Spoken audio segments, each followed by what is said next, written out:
sunnah itu bukan berbicara mengenai hadis atau riwayat, tapi berbicara mengenai manhaj hidup beliau.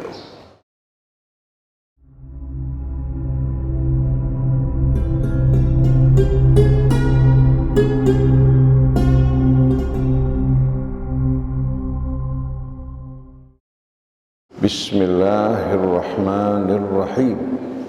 Alhamdulillahi rabbil alamin. Alhamdulillahilladzi arsala rasulahu bil huda wa dinil haqqi liyudhhirahu 'alad dini kullih wa kafa billahi syahida. Walhamdulillahi wa syukrulillah an ja'alana jami'an min ummati nabiyyina Muhammadin sallallahu alaihi wa alihi wasallam al-mab'uthi rahmatan lil alamin.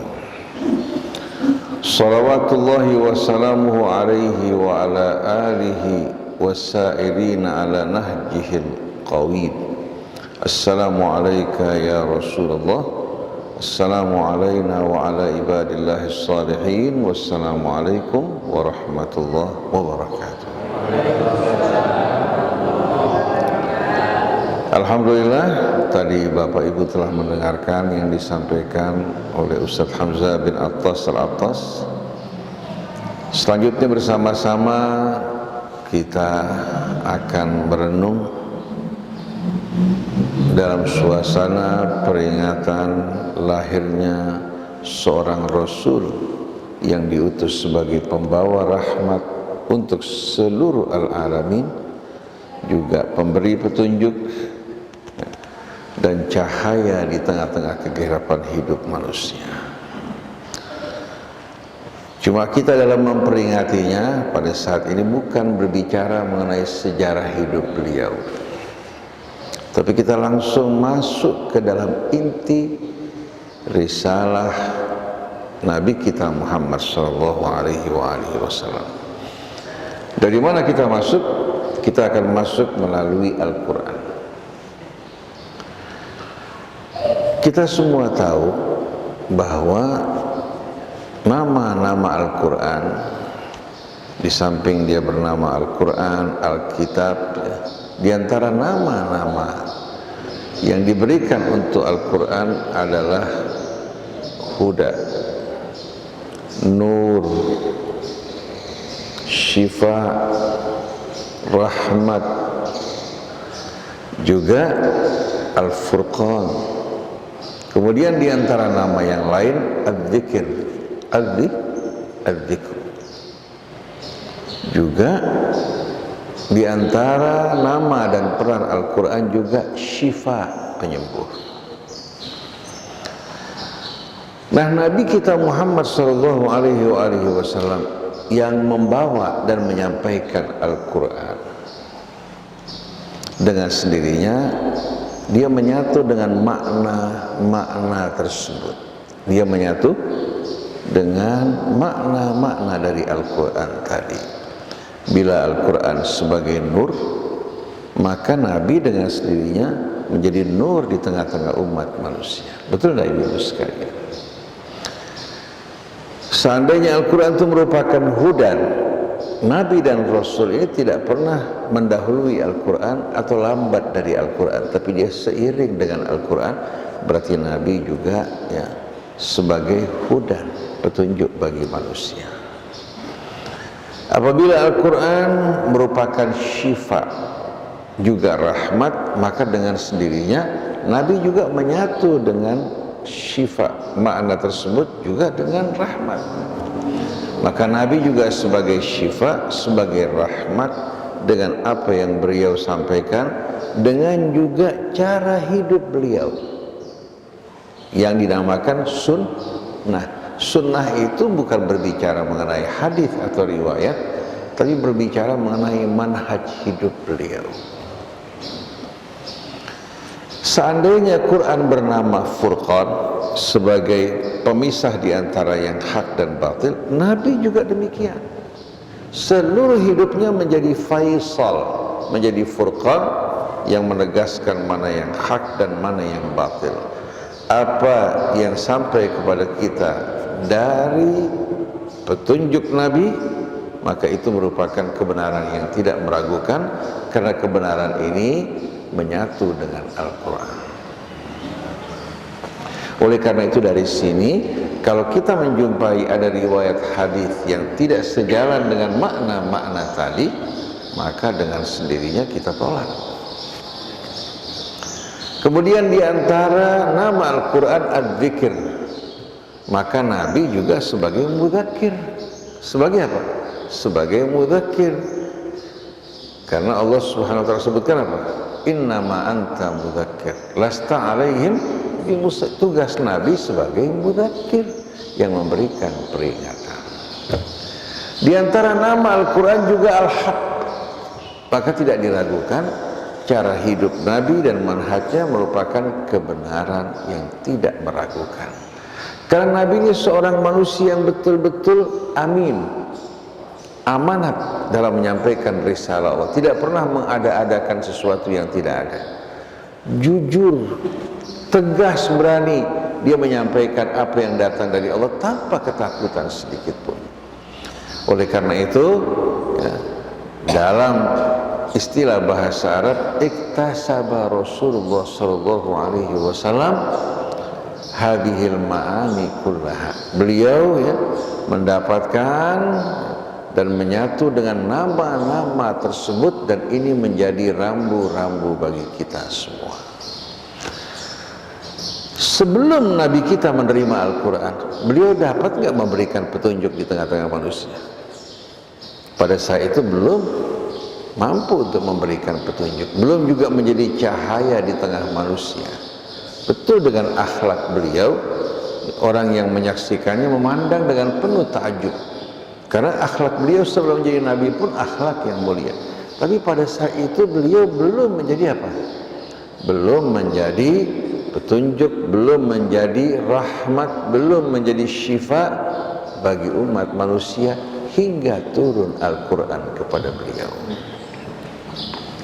Nabi kita Muhammad sallallahu alaihi wasallam sosoknya telah kembali kepada Allah, tetapi Al-Qurannya tetap di tengah-tengah kita. Begitu pula ketauladanan beliau.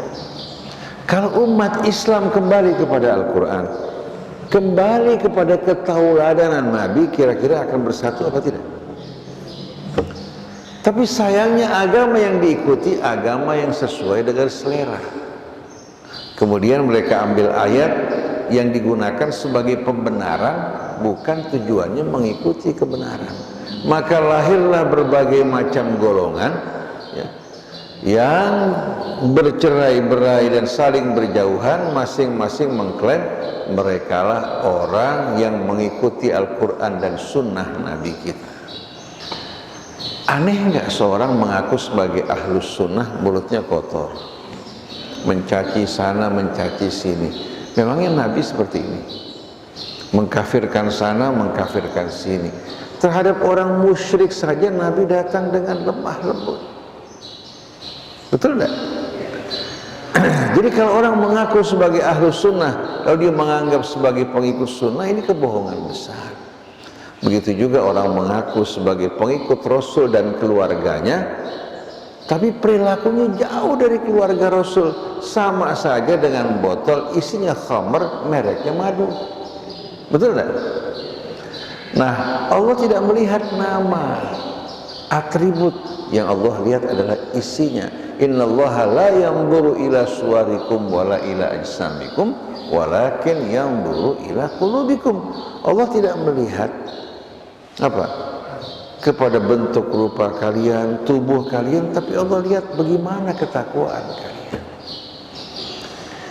Jadi para jamaah hadirin hadirat yang dirahmati Allah, bila kita ingin mengenal dan memahami Rasul, mudah sekali. Tinggal kita melihat dan mempelajari Al-Quran. Di sana kita lihat seruan Allah pada nabinya, pada orang yang beriman, yang berisikan tuntunan. Itulah sunnah sejati dari Nabi kita. Begitu juga yang diriwayatkan dari Nabi kita, yang sejalan dengan Quran, hati kita akan merasa tenteram bahwa ini apa? betul-betul dari Nabi kita. Tapi kalau ada hadis bertentangan dengan perangai dan cara hidup Nabi, bertentangan dengan Quran, kita pastikan bahwa ini hadis palsu. Kecuali kalau kita berani mengatakan bahwa Nabi menyalahi Quran, itu mustahil. Betul tidak ibu-ibu sekalian? Sebagai contoh, diriwayatkan dalam Sahih Muslim bahwa Nabi pernah berkata, apabila saya mencaci, memaki seseorang tanpa dasar kebenaran, cacian makian saya itu sebagai penghapus dosanya. Nabi tidak pernah memaki orang pada saat dia benar, apalagi mana mungkin Nabi akan mencaci seseorang secara tidak benar. Secara benar saja tidak pernah kita dengar dari mulut Nabi cacian dan makian. Nabi paling tidak suka orang yang mulutnya kotor. Jadi bagaimana mungkin ini selaras dengan apa? Dengan ucapan Nabi kita Muhammad sallallahu alaihi wasallam yang dipuji Allah, wa innaka la'ala khuluqin 'adzim. Ini jelas-jelasan riwayat yang mencederai, menodai kehormatan Nabi kita Muhammad sallallahu alaihi wasallam. Juga ada diriwayatkan dalam buku-buku tafsir bahwa Nabi tertarik kepada istri anak angkatnya. Saya mau tanya sama ibu, kalau seorang ustadz tertarik pada istri muridnya, kira-kira pantas nggak? Masa kita menisbatkan hal khianat semacam ini kepada Nabi kita Muhammad yang Allah sucikan? Mustahil. Bagaimana beliau akan menjadi contoh kalau ini perilakunya? Begitu juga mereka menisbatkan kepada Nabi Daud bahwa Nabi Daud merampas istri salah satu tentaranya karena menyaksikan wanita ini mandi dalam keadaan telanjang. Mustahil. Begitu juga diriwayatkan bahwa Nabi Sulaiman bersumpah akan menggauli istrinya yang jumlahnya 99 atau 100 dalam satu malam. Kemudian dia akan melahirkan setiap dari wanita pahlawan yang akan berjuang di jalan Allah. Jadi akan melahirkan dari setiap istrinya pahlawan yang berjuang di jalan Allah. Seorang mengingatkan Nabi Sulaiman, katakan insya Allah. Nabi Sulaiman menolak untuk mengucapkan insya Allah. Akhirnya lahir anaknya cacat. Mustahil nggak? Mustahil nggak kira-kira? Lagi orang bergaul sama istrinya 100 orang semalam. Ini manusia apa binatang? Binatangnya geleng-geleng kepala. Masa kita nisbatkan hal-hal seperti ini kepada seorang nabi yang dipilih oleh Allah? Mustahil. Mustahil. Betul tak? Tapi ternyata terdapat dalam Sahih Bukhari-nya. Ya. Oleh karena itu kita curiga jangan-jangan ini dimasukkan ke dalam Sahih Bukhari. Kita nggak menuduh Bukhari, tapi ini merupakan hal yang dimasukkan karena banyak buku ulama-ulama kita, ya, ulamanya menolak satu riwayat, tapi riwayat terdapat dalam bukunya. Ini menunjukkan susupan. Nah, orang-orang di luar Islam tidak berhasil merusak nama Islam, mereka merusak melalui riwayat. Ada riwayat yang lain mengatakan dalam Sahih Muslim, seorang wanita datang kepada Rasulullah mengatakan, ya Rasulullah, suami saya, ya, Abu Hudzaifah mulai cemburu sama anak angkatnya, walaupun diambil semenjak kecil, tapi sekarang semenjak dewasa sudah berjenggot, ya, dia mulai cemburu pada anak angkatnya. Bagaimana ya Rasulullah jalan keluarnya? Lalu Rasulullah mengatakan, susui anak angkat kamu. Sudah dewasa, sudah berjenggot. Niscaya perasaan, ya, Abu Hudzaifah akan hilang cemburunya. Padahal Quran menyebutkan masa menyusui itu hanya 2 tahun. Wal walidatu yurdi'na auladahunna haulaini kamilain. Ibu-ibu menyusui anak mereka selama 2 tahun penuh. Wa fisaluhu fi amain, masa penyapiannya 2 tahun. Oleh karena itu kalau lebih 2 tahun bukan anak susu. Apalagi istrinya Abu Hudzaifah ini sudah tidak keluar susu. Jadi bagaimana Rasulullah perintahkan anak ini untuk menyusu, untuk menghilangkan cemburunya Abu Hudzaifah? Aneh nggak? Padahal di bawah riwayat ini disebutkan innamar radha'atu minal maja'ah. Nyusu itu masanya pada saat anak belum makan apa-apa kecuali susu ibu. Bertentangan dengan Quran, bertentangan dengan hadis yang lain, tapi ternyata hadis ini diriwayatkan. Bahkan kalau kita buka YouTube, kita akan temukan orang-orang yang mempraktekkan. Ada yang menggunakan selang taruh di putingnya, laki-laki dewasa menghisap dari selang tersebut. Ini kalau kita lihat gambaran jorok yang tidak patut kok dinisbatkan kepada Nabi kita Muhammad SAW. Maka atas dasar ini ya, kita harus hati-hati kalau mendengar riwayat, jangan langsung diterima. Kalau cocok dengan Quran kita terima, yang tidak cocok kita tolak. Sampai Syekh Muhammad Al-Ghazali, seorang ulama kontemporer yang belum lama ini meninggal dunia, dia berjuang berjihad di jalan Allah Ta'ala, dan dia berani berbicara di hadapan raja-raja mengatakan agama bukan diambil dari kalian, agama diambil dari kitab Allah dan sunnah Rasul. Dia mengatakan saya lebih suka menerima satu hadis yang sanadnya dhaif ya, tapi isinya sejalan dengan Quran. Isi hadis tersebut sejalan dengan Quran walaupun sanadnya kurang begitu kuat, daripada menerima hadis yang sanadnya kuat tapi maknanya bertolak belakang dengan Quran. Karena Nabi adalah Rasul yang betul-betul menyatu dengan Quran, wa kana khuluquhul Quran. Begitu juga ada riwayat yang lain menggambarkan ketika malaikat Israel mau mencabut nyawa Nabi Musa, Nabi Musa tonjok mukanya sampai matanya jatuh.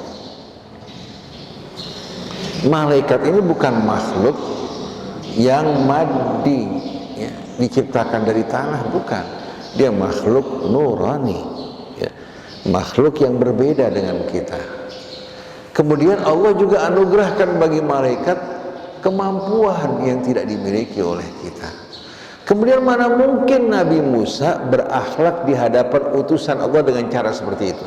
Mustahil tidak? Nabi yang tunduk pada Allah masa kurang ngajar terhadap utusan Allah? Allah mengatakan dalam suratul Baqarah, man kana aduwan lillahi wa malaikatihi wa rusulihi wa jibril wa mikala fa innallaha aduwwun lil kafir. Siapa yang menjadi musuh?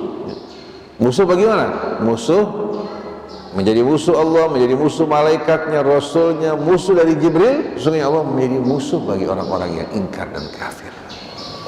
Mustahil datang utusan Allah mau mencabut nyawanya, dia lebih cinta pada dunia, kemudian dia tonjok wajahnya, keluar mata. Lalu dalam riwayat disebutkan tadinya malaikat menyerupai manusia, tapi gara-gara ditonjok Nabi Musa, mulai saat itu bisa mencabut nyawa, dia tidak menampakkan diri. Ini semua hadis yang munkar. Nah, saya ingin jadikan ini sebagai contoh buat kita semua. Walaupun terdapat di buku sahih, belum tentu di hadis yang sahih. Ini merupakan hadis yang mungkar. Di antara riwayat yang lain terdapat juga dalam Sahih Bukhari dan Muslim, Nabi Musa selalu jadi bahan omongan oleh Bani Israel. Katanya dia ada kelainan pada auratnya, karena Nabi Musa nggak pernah mau mandi bareng. Mereka mengatakan dulu Bani Israel mandi bareng dalam keadaan telanjang.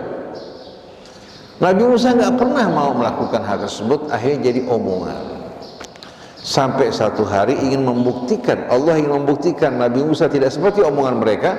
Nabi Musa sedang mandi di kamar mandi sendirian, diletakkan bajunya di batu, tahu-tahu batu bawa lari bajunya. Nabi Musa dari belakang mengatakan, ya Hajar, thawbi ya Hajar, wahai batu bajuku. Akhirnya Nabi Musa telanjang nguber bajunya yang dibawa batu. Akhirnya Bani Israel bilang, oh ternyata omongan kami tidak benar. Kira-kira kalau kiai lari telanjang begitu kelihatan auratnya, rusak nggak namanya? Hilang nggak legitimasinya, orang bilang nih kiai gila ini. Masa kita nisbatkan kepada Nabi ulul azmi minar rusul yang dijaga kesuciannya hal seperti ini?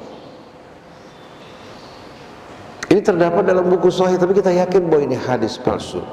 Yang suka kurang ajar pada nabinya adalah Bani Israel. Kalau kita buka perjanjian lama, ternyata sikap kurang ajar mereka terhadap nabi-nabi mereka luar biasa. Kalau kita yang beriman harus beradab di hadapan Allah dan juga utusan Allah, berbicara tentang mereka juga dengan santun.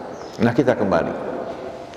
Jadi Bapak Ibu, pada saat memperingati Maulid Rasul jangan dipisahkan dari Quran. Karena tanpa Al-Quran beliau tidak menjadi Rasul. Tanpa risalah yang beliau bawa, beliau tidak sama sekali mengetahui bagaimana memberikan bimbingan bagi umat manusia. Allah berfirman dalam surat An-Nisa, wa anzalallahu 'alaikal kitaba wal hikmata wa 'allamaka ma lam takun ta'lam wa kana fadlullahi 'alaika 'azima.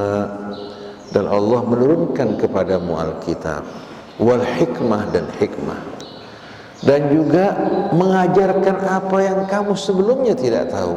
Sungguh karunia Allah maha besar atas dirimu. Dan Allah juga mengingatkan bahwa ini karunia dari Allah. Wala in syi'na lanadhhabanna billadzi auhayna ilaika thumma la tajidu laka alaina bihi tabi'a. Ini dalam surah Al-Isra. Kalau kami kehendaki, kami bisa mencabut kembali anugerah wahyu yang kami berikan kepadamu, wahai Rasulullah. Kemudian tidak ada seorang pun yang kuasa untuk menjadi pelindungmu. Illa rahmatan min rabbik. Semua ini rahmat dari Tuhanmu. Wa kana fadlullahi 'alaika kabira. Sungguh karunia Allah terhadap dirimu amat besar. Lalu Allah jelaskan kedudukan Al-Quran. Qul la in ijtama'atil insu wal jinnu ala an ya'tu bimithli hadzal Qur'an la ya'tuna bimithlihi walau kana ba'duhum li ba'din dhahir. Katakan wahai Rasulullah, seandainya seluruh manusia yang pandai dari mereka, seluruh bangsa jin disatukan, dikumpulkan, kerjasama untuk mendatangkan kitab Al-Quran seperti yang Allah turunkan, mereka tidak akan mampu melakukan walaupun mereka bekerja sama. Ini menggambarkan bagaimana keagungan Al-Quran. Jangan disamakan dengan ilmu seorang profesor yang terbatas dengan waktu, dengan latar belakangnya, dan ilmunya, penelitiannya yang bisa salah, bisa benar. Tapi kalau ini, al-haqqu min rabbika fala takunanna minal mumtarin. Jadi Ibu, kita banyak menyaksikan peringatan-peringatan Maulid, semuanya ada kecuali Rasulullah. Mereka mulai bicara dongeng, riwayat, kemudian bicara porno, bicara juga mulai dengan hal-hal yang membuat orang tertawa. Mereka bilang ini peringatan Maulid Rasul. Masa peringatan Maulid Rasul menghadirkan pelawak? Kalau memang mau pelawak, jangan bawa nama agama, panggil Ateng, panggil Iskak, ya, panggil Mandra, tapi jangan mengatasnamakan agama Allah. Akhirnya menjadikan agama sebagai bahan tertawaan. Padahal Allah murka luar biasa.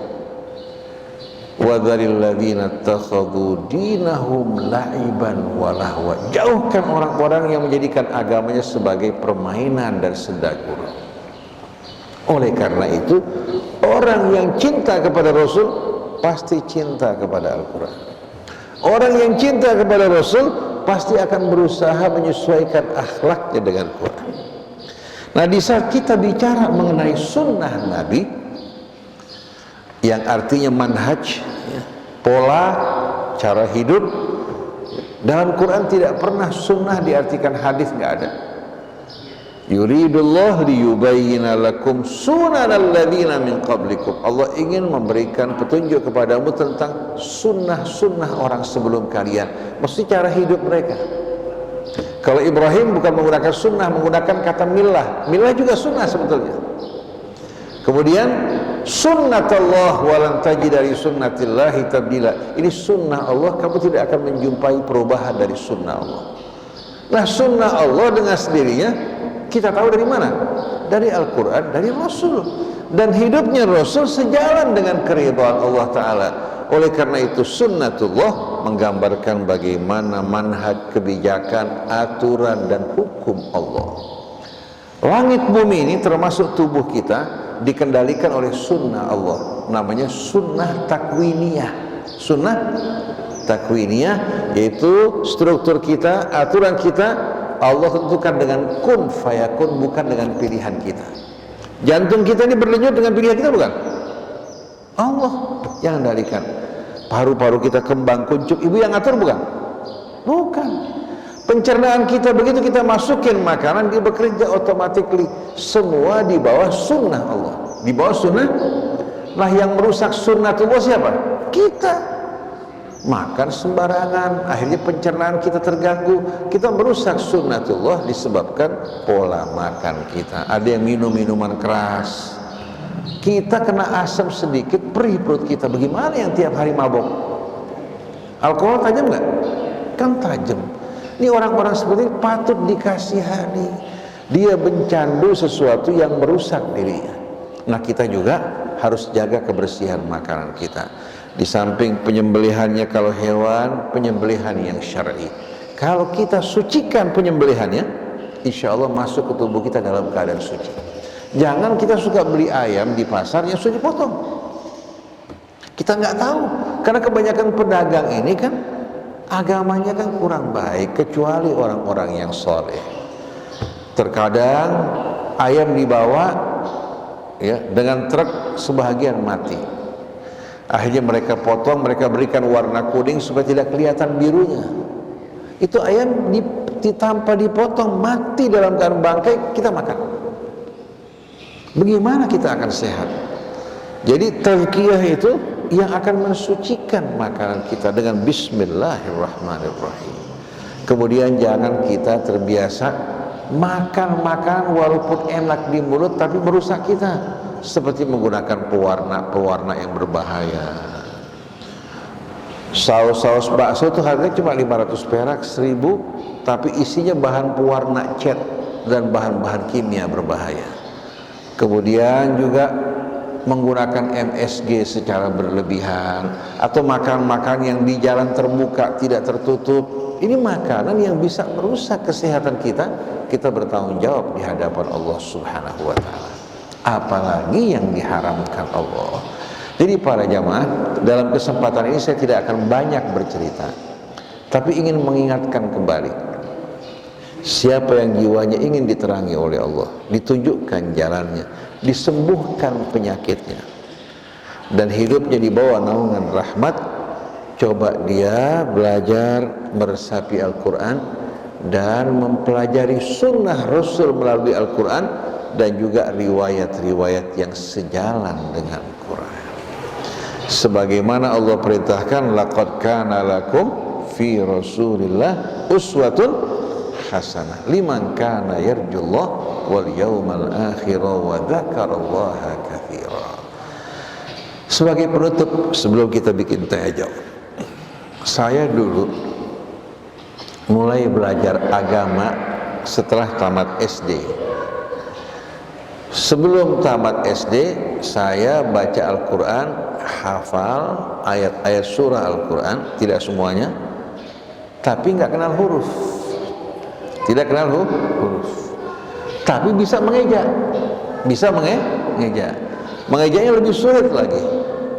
Contohnya, ainakum, alif ya da ainun da sena kaf min da penkum ainakum. Bayangkan coba, panjang nggak? Tapi baca nggak bisa. Tapi kita hafal surahnya. Ini menggambarkan pendidikan zaman dulu. Guru-gurunya baik-baik, cuma metode pendidikannya memang belum mereka kuasai. Nah, setelah saya tamat SD baru mulai belajar Quran sama Ustaz Syadili itu. Saya bisa baca dari beliau. Mulai belajar bahasa Arab, Mulai kita belajar di pesantren sama Ustadz Hamzah bareng-bareng. Beliau juga ngajarkan saya sorof pertama kali, karena beliau di pesantren lebih dulu. Nah kemudian ya kita belajar fikih, itu yang menjadi perhatian kita.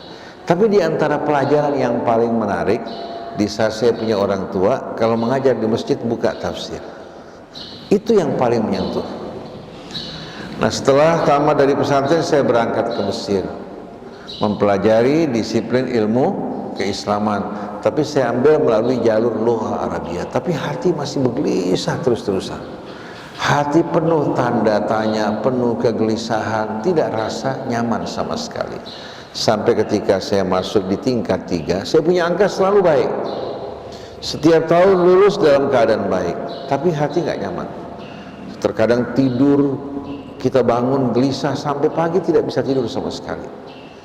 Sampai tahun ketiga, satu orang minta bantuan saya untuk mengajarkan tafsir.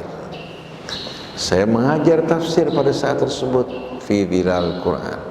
Subhanallah, begitu saya baca tafsir mengajarkannya, mulai titik terang masuk ke dalam hati. Mulai pandangan kita mengenai Islam semakin jelas, yang tadinya kabur semakin nampak dan jelas, yang tadinya gelisah kita tentram, yang tadinya hati dikuasai oleh emosi, ya, pandangan negatif terhadap orang lain, semuanya hilang berganti dengan niat baik di hati kita. Ini merupakan keberkahan Al-Quran. Dan coba cicipi. Kita kalau katakan enak, kalau belum dicicipi langsung nggak terasa. Coba cicipi. Orang mencicipi Al-Quran, begitu menikmati, dia tidak akan suka lagi dakwah yang isinya humor, ngomong kotor. Saya kenal seorang ibu sudah meninggal dunia. Tadinya paling sering kelilingan pengajian majelis ta'lim ini, majelis ta'lim itu, yang isinya humor dan tawa. Si perempuan ini juga walaupun udah tua-tua bersolek dengan dandan macam-macam, kemudian gelang emas, macam-macam ibu sekalian. Berlomba-lomba di antara ibu-ibu. Dia ikut pengajian Quran sekali, 2 kali, 3 kali. Setelah itu tidak mau lagi hadir di acara majelis ta'lim yang humor-humor. Gelang-gelangnya yang tadinya penuh dilepasin sama dia. Mulai pakaiannya sederhana. Dia setiap harinya membaca Al-Quran, mungkin nggak sampai 3 hari khatam Quran, sampai dia meninggal dunia. Begitu orang menikmati nikmatnya Al-Quran, dia mulai merasakan yang lain tidak menarik sama sekali. Dan ini pengalaman pribadi bersama teman-teman kita semua. Coba kita baca, apalagi kalau ada yang baca, ibu-ibu, anak-anak mendengarkan, walaupun 5 ayat akan menjadi sebaik-baiknya bekal buat kita semua. Demikianlah para jamaah sekalian, subhanakallahumma wa bihamdik, asyhadu an la ilaha illa anta, astaghfiruka wa atubu ilaik, wal afu minkum, wassalamualaikum warahmatullahi wabarakatuh.